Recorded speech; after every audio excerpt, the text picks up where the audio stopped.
Welcome to Burlap Teachers. Enjoy the video. You start by unlocking the hidden menu. Open Settings and go to About Phone, then tap build number 7 times. This sequence flips the switch because Android treats developer access as an intentional action. Once done, confirm your PIN or pattern so the system can grant elevated settings. Make sure to flip the developer options master toggle at the top to enable features like USB debugging and OEM unlock. This step creates the environment for the next configuration changes you will make. You now configure the important switches. Enable USB debugging so a DB can connect for installs, logs, and shell commands.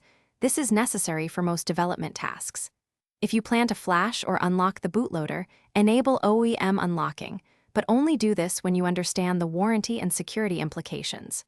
Also, reduce window, transition, and animator scale to 0.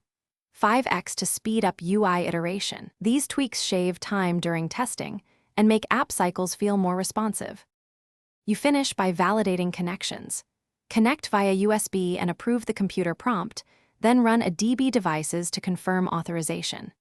If something breaks, revoke USB debugging authorizations and reconnect. That often clears stale keys. If developer options disappear or behave oddly, boot into safe mode to rule out third-party interference or reset settings app data to restore defaults. Keep a note of any OEM unlock confirmation or backup token before major changes. This avoids being locked out after flashing or resets. Thanks for watching. Consider subscribing if this video helped you.